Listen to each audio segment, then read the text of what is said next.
Hi, you're on the Reddit Confessions channel. It all began on a Monday. I almost skipped. You know the type. Gloomy weather. Socks sticking to the floor. Your lunch leaks in the bag. I had one goal: to buy laundry detergent and avoid burning dinner for once. But fate, or whatever, had other plans.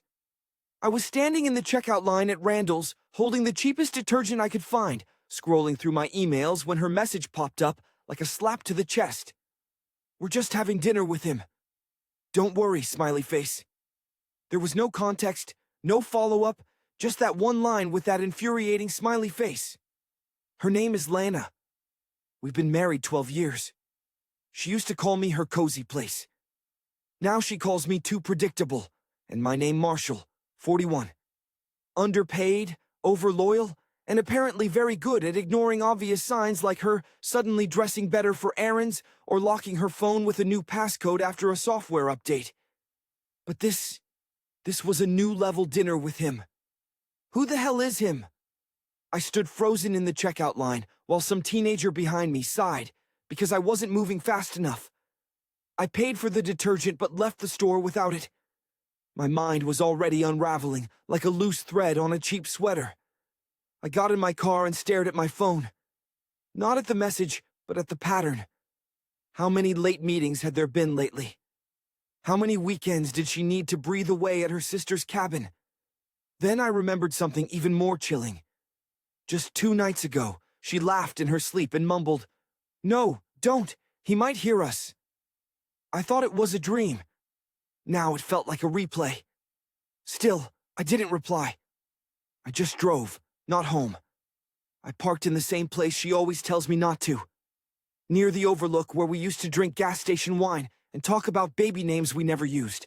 I stared out at the skyline for a while, fingers numb, wondering how long she'd been slipping away while I was busy reheating leftovers and asking her about her day. Then I texted her back. "Divorce papers are already filed. What's there to worry about?" I hadn't filed anything, but I needed to see how she'd react. And oh, she did. 3 dots appeared, then disappeared, then again, then nothing. 30 minutes later, she called. I let it ring. Then I got a text. "Marshall, what are you talking about?" "This is just Denny from my department. We're all here." "What are you even saying?" "Right, Denny?" The same guy who texted her, "See you tonight," winking face last week. The guy whose name she once saved as Danielle in her contacts. But the worst part, she had just lied boldly instantly, because while she said, "We're all here," her location tag was still on, and she was in a cozy little Italian restaurant with only 2 people seated at her table. I zoomed in. 1 man, 1 woman, 1 light too many. I didn't go home that night. I didn't even turn the car off. I just sat there, hands shaking in my lap, staring at the tiny blue dot on the map that confirmed what I already knew. She wasn't just having dinner. She was somewhere I hadn't been invited, with someone she didn't name, doing something she didn't want me to see. So, I drove there. Not in a blaze of rage, not with dramatic music playing like in some breakup montage. I just drove like I was going to the store, like I had to return something I never meant to buy. My trust. The restaurant was too fancy for casual dinner. I'd never even been inside. She always said it was too expensive for us, so we were saving. Said that money was tight. So imagine me in sweatpants and a crumpled hoodie, peeking through the tinted front windows of ELO, watching my wife laugh over wine with a man I didn't recognize. They weren't sitting across from each other. They were on the same side of the booth. Her body was angled toward him, her head tilted in that way she used to tilt it when I told a bad joke, but she pretended it was charming. He leaned in and touched her wrist. Not by accident, not as a joke, like he'd done it 100 times before. I don't remember getting out of the car. I don't even remember walking across the parking lot. But I do remember standing just feet from the entrance, frozen by the side of my wedding ring hanging on a thin chain around her neck. She never wore it like that. Not once. Not in 12 years. I bought that ring. I picked it And now it was being shown off like a trophy to a man who clearly wasn't her husband. That's when she looked up. Our eyes met for a split second through the window. Her smile faltered. She said something to him quickly. He didn't look back. She grabbed her phone. I knew what was coming. Sure enough, it buzzed a second later. Marshall, please don't do this. But I already had. I didn't walk in. I didn't scream. I didn't demand answers. I just stood there watching the woman I vowed to grow old with. Look at another man, like he was the only one who ever mattered. And the worst part, I think she believed I'd just go home, pretend I hadn't seen anything, like always. She sent another text. Please go home. I'll explain everything. You're overreacting. Overreacting. That word hit harder than the betrayal. As if catching your wife having an intimate dinner with another man, lying to your face, hiding her ring, and gaslighting you through a message somehow wasn't enough to warrant a reaction. I stayed just far enough that they wouldn't notice me again. I watched them eat, talk, laugh. At one point, she leaned over and wiped something off his lip with her napkin. And that's when I realized something that made my stomach twist. This wasn't new. The body language, the comfort, the intimacy. This wasn't a fling. This was practiced, rehearsed, familiar. He knew her little cues. She knew how he liked his steak. When he cracked a joke, she didn't laugh like someone being polite. She laughed like someone who had heard it before and still loved it. I thought about walking in with my phone camera recording. I thought about shouting her name, making a scene, forcing her mask to drop. But that's not who I am. I don't know how to rage. I know how to sink quietly, internally. So instead, I took a picture. One single photo through the glass, her smiling at him, his hand on hers, the ring around her neck glinting in the light. Then I went home, and here's the part that really gets me. When she walked through the door 2 hours later, she acted like nothing happened. She tossed her purse on the table, kicked off her heels, and called out, "Hey babe, you up?" Babe. That word used to make me feel lucky. Now it sounded like spit in my face. I sat on the couch holding the photo up on my phone. She froze in the hallway when she saw it. "Marshall," she whispered, "it's not what you think." And that was the moment I finally said something I'd rehearsed for years, but never believed I'd say aloud.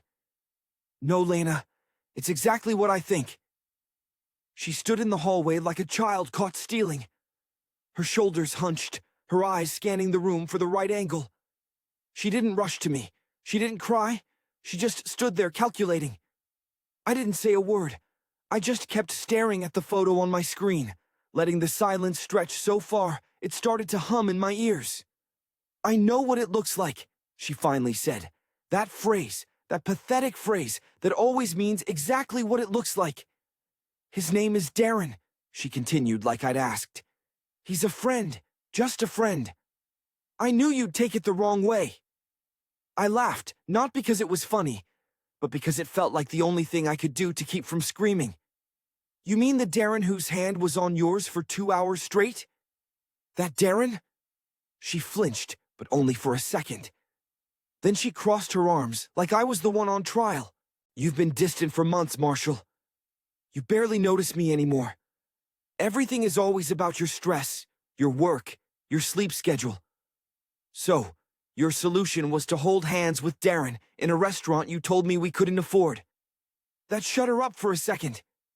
Then she said the thing I'll never forget. Not because it was dramatic, but because it was so dull, so rehearsed, so cowardly. I didn't mean for it to go this far." I stood up slowly. "So, how far did you mean for it to go, Lana?" She didn't answer. And you know what? I didn't push.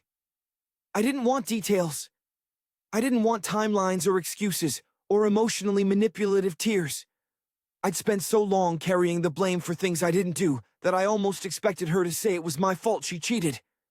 Instead, she just sat down on the edge of the couch like this was a normal night and said, "Can we talk like adults?" "Adults," I repeated, stunned. "Adults don't hide their rings. Adults don't lie about where they are. Adults don't sneak around and then ask for calm after they've detonated everything. But the worst part, she looked bored, not guilty, not scared, just tired. Like she was already 10 steps ahead, planning her next sentence, her next play, her next manipulation. That's when I realized I was never her partner. I was just her audience. The silence between us that night wasn't peaceful. It wasn't thoughtful. It was the kind of silence that makes you realize just how far apart two people can be while sitting in the same room. She crossed her legs like she was about to deliver a TED Talk and said, "Marshall, I think we both know things haven't been working for a while." That sentence, that casually cruel sentence, like we were talking about an old fridge that wouldn't cool milk anymore. I just nodded, mostly to keep myself from doing something embarrassing, like crying. I've cried more in the last 3 days than I have in the last 10 years combined, but I wasn't about to give her another drop. "You were always so careful," she said as if it were a flaw. "Careful with money, careful with emotions, careful with plants, and I needed something different. Something different, something unpredictable, something not me." She said Darren challenged her, that he made her laugh in ways I didn't anymore, that he listened without interrupting, that he said things like, "Live a little." She described him like some bohemian guru who came down from the mountains to enlighten her boring little suburban life. I didn't interrupt. I didn't defend myself. I just listened and let her talk, because I was starting to realize that nothing she said actually mattered. She wasn't explaining because she wanted me to understand. She was explaining because she wanted to feel better about what she'd already done. But then she dropped the real bomb. "He's going through a divorce too," she said. "We've been leaning on each other." I laughed again, not because it was funny, but because I finally saw the pattern. She wasn't running to someone brave or exciting. She was running to someone just as broken as her. Someone else who needed attention, praise, validation, just like she did. They weren't building something new. They were hiding inside each other's mess. And then, with a calmness that chilled me to the bone, she said, "I'm not sure what I want right now, but I don't want to lose everything just because I got confused." I blinked at her. "You mean me?" She nodded. I stood up slowly. My legs felt heavy, like gravity was warning me not to rise. "I think you already lost me, Lana. You just didn't notice." The next morning, I couldn't sleep. Lana was still in the bedroom, pretending like the conversation never happened. She even brewed coffee. Set a mug out for me with the same mechanical habit she'd practiced for years. Like that one cup of caffeine was going to erase what I saw with my own eyes. I didn't touch it. Instead, I went to the garage looking for a reason to stay out of her way. I told myself I was going to reorganize my old tools as if that would fix anything, but I found something else instead. A shoebox. One I hadn't seen before. Stuffed behind the paint cans and under a folded blanket we hadn't used since our last failed camping trip. Curiosity didn't even feel like the right word. It was more instinct, like my gut knew this box wasn't just filled with junk. Inside were printed photos, not digital, not in her phone. Printed as if someone had wanted these memories to be permanent, almost ceremonial. Him and her at restaurants, at a lake. One photo of them in what looked like a hotel mirror, with his arm wrapped around her waist from behind, while she grinned into the reflection like she was posing for the future. That's when it hit me. This wasn't just emotional cheating. This wasn't just dinner. This was a life she was rehearsing behind my back. There were ticket stubs, notes, a receipt from a jeweler. One of the envelopes had my name scribbled on the outside, but I didn't open it. I couldn't because suddenly I realized this box wasn't for hiding. It was for revealing someday when she was ready. She had been preparing her exit slowly, methodically, and I was the idiot who'd been too busy fixing our leaking sink to notice she was building a second life behind my back. I didn't confront her, not then. I went inside, dropped the box on the kitchen table, and walked back out without a word. Let her see what I'd found. Let her panic for once. I didn't say a word when I left the box on the kitchen table. I wanted her to feel it. The weight of being caught, the panic of secrets no longer protected by silence. I drove around for hours, not really knowing where to go. I parked outside an old diner we used to eat at during our early days. Back when she smiled at me like I was her favorite person and not a background character in her real story. When I got home that night, the house was quiet. Too quiet. I half expected her to be gone. Maybe I even hoped for it, that she would pack up her lies and leave before I had to say another word. But no, she was sitting at the kitchen table, the box still unopened in front of her, staring at it like it was ticking. She didn't look at me when I walked in. Didn't speak, just said, "So, you found it?" I leaned against the wall, arms crossed, waiting. "I wasn't going to show you until I was sure," she muttered. "Sure of what?" I asked, though I already knew. "That I wanted to leave," she whispered. "That it was worth it. That sentence, that stupid hollow sentence like I was a piece of old furniture. She was debating whether to donate or dump. You built a secret life," I said while I was folding your laundry and fixing the garage door. She opened the box slowly, fingers trembling. It wasn't supposed to be a secret. I was just waiting for the right moment. I almost laughed. "You mean a moment where it wouldn't blow up your image? Where I'd stay quiet? Where no one would blame you?" And then she did something that knocked the air out of me. She started crying. Not pretty tears. Messy, breathless sobs that seemed to come from somewhere deep. Like she wasn't crying because she was caught, but because something had finally snapped. "I don't know who I am anymore." She choked. "I look at you, and I feel guilt. I look at him, and I feel fake. And I don't even know which version of me is real. I wanted to hate her. I really did. But I stood there frozen because part of me still wanted to fix this. That broken, pathetic part of me that always needed to be needed. But I didn't move. I just whispered, 'Maybe you're neither,' and walked away. I didn't sleep that night either. But it wasn't the usual anxiety-fueled spiral. It was quiet still, like standing in a burned-out house. Breathing in the ash, realizing you've somehow survived the fire. She had cried herself to sleep in the other room, door shut, the box still open on the table. I didn't go in. I didn't ask if she was okay. For once, I let her sit in the ruin she created. By morning, I knew what I needed to do. I didn't want revenge. I didn't want some dramatic public exposure or a messy breakup that left us both shredded. I just wanted clarity and peace. So, I wrote a letter. Not to her. To myself. It wasn't poetic. It wasn't clever. Just a list of truths I had ignored for years. How I shrank myself to keep her from feeling inadequate. How I dismissed red flags because I didn't want to be the jealous type.